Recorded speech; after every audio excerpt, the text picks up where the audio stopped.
the majestic David, the suffering Laocoon, and the silent thinker, all are embodiments in stone of the human imagination. Mankind has cultivated a passion for framing moments of transient and impassioned emotion in stone. The sculpture Pieta by the great artist Michelangelo sits at the entrance to St. Peter's Basilica in the Vatican. It's a depiction of the Virgin Mary holding the dead Jesus in her arms. Her face expresses absolute calm and deep sorrow.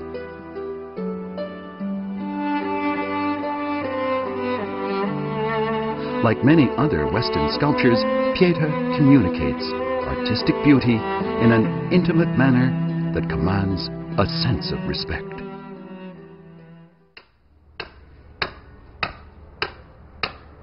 Chinese sculptors, being more introverted than their Western counterparts, chose not to fetch rock for carving. Instead, they preferred to enshrine their gods in grottos, in secluded mountains where pilgrims could visit them.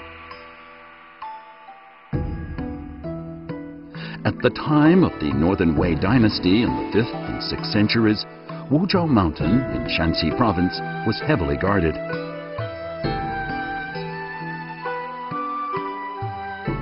Emperors would visit the area and, facing north, the direction from where their ancestors had come, pray for good luck and for the country's safety. Wuzhou's highest peak is called Yungang, meaning Cloud Ridge.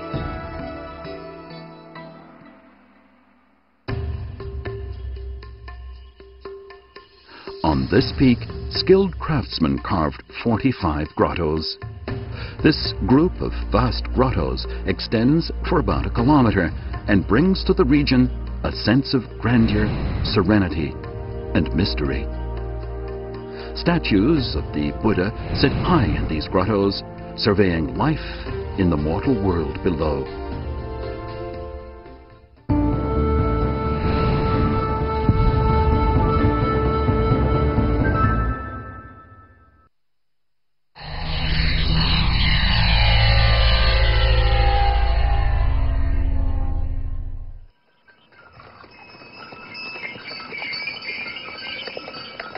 In the year 460, at the time of the Northern Wei dynasty, a man appeared one day on Wuzhou Mountain.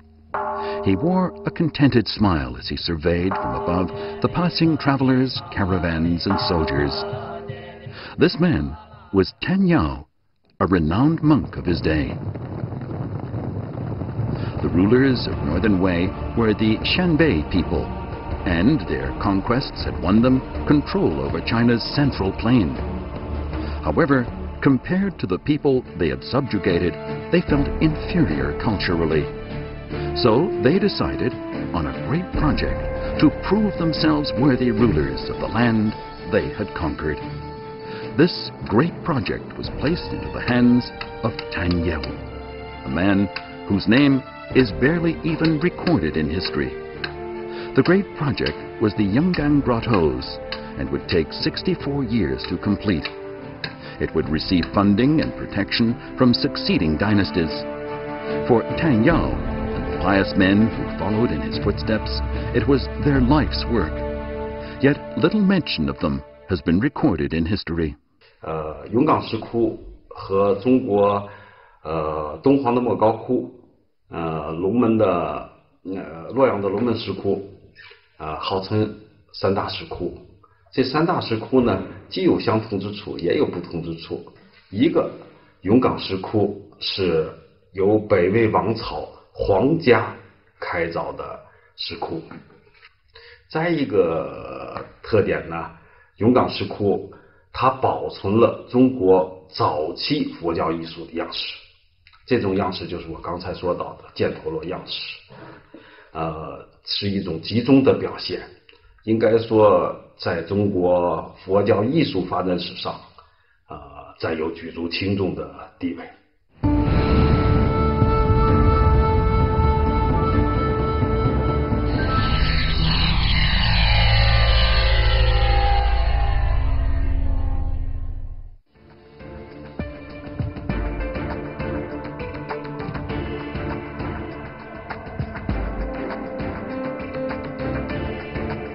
Grotto number 5 is the largest of the Yungang Grottoes.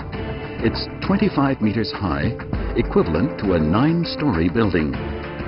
It reveals itself in its full grandeur when seen from below.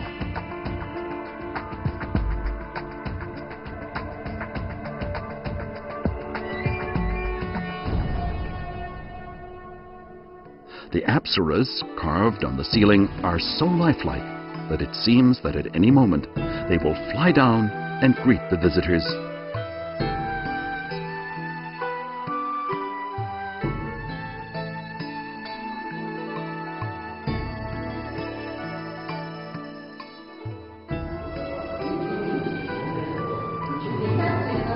Its ceiling gives the impression of a depiction of the entire planetary system.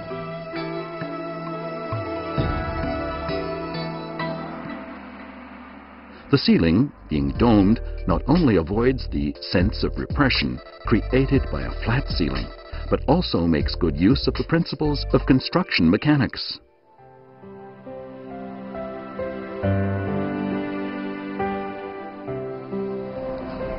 The top of the grotto has to bear the weight of the mountain, so it had to be made solid before the rest of the project could be completed and proceed.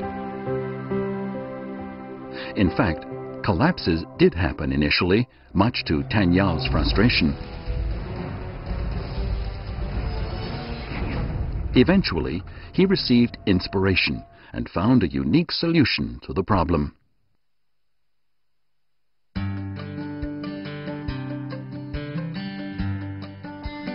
Prior to their arrival on China's central plain, the Xinbei people had lived in tents. It was these tents that were Tan Yao's inspiration.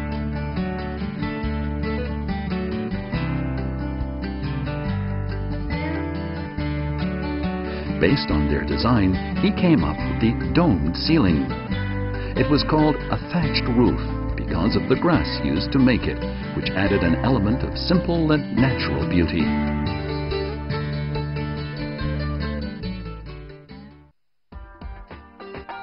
A piece of rectangular paperboard is taken and folded at its two ends to form right angles. It's then arranged between two building blocks. A coin is placed on top and it trembles. 2 coins and it collapses. The first rectangular paperboard is replaced with another piece. This time, before arranging it between the building blocks, it's pressed from its 2 sides so that it protrudes slightly in the middle. If 1 coin is placed on top, it remains stable. 2 coins and it does not collapse. Another one, it's still all right.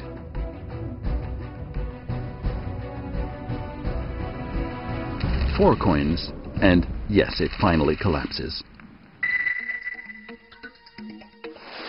The 2 experiments show that a domed roof can bear more weight than a flat one. A flat roof disperses any weight on it first to all its corners, then directly to the ground. Since the weight is focused on the corners, it collapses the moment the weight exceeds its ability to support it.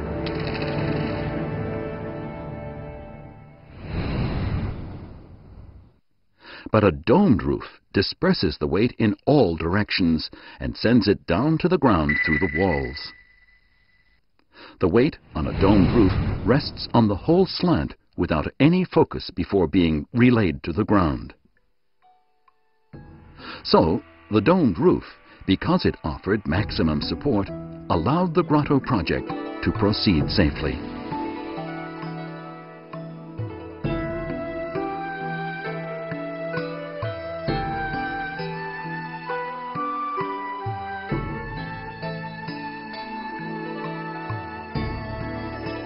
Tan Yao was responsible for 5 grottos, and the introduction of the domed ceiling in them was a great success. The grand domed ceiling in grotto number 3 survives as an object of admiration even until today.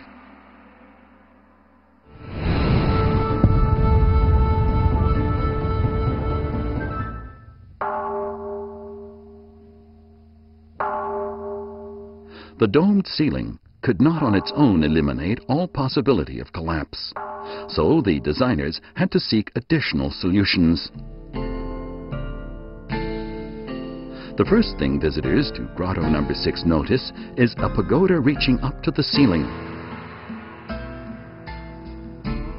Square in shape, the pagoda measures 15 meters in height and consists of 2 tiers. The first tier is 10 meters high and the second 5 meters. The 4 corners each have upturned eaves and their own small 9-tier pagoda. The first tier of the main pagoda incorporates statues of the Buddha. Carved in high relief, they provide a powerful cubic effect. The second tier houses statues of a standing Buddha, produced using a stunning piercing technique.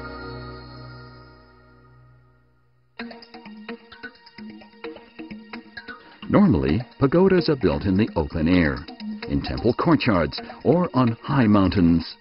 But in the Yungang Grottoes, they stand in semi-enclosed spaces.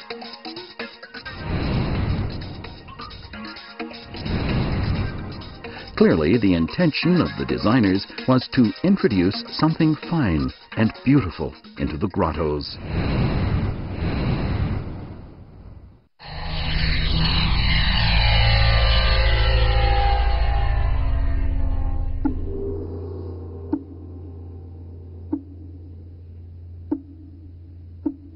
The fact is, a large temple used to stand nearby the Yungang Grottoes. Therefore, the corresponding pagodas were essential.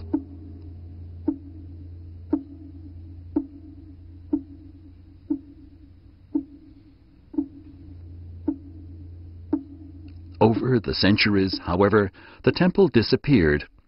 Instead, pagodas were erected inside the grottos as a way of maintaining the Buddha's presence. They also served another purpose.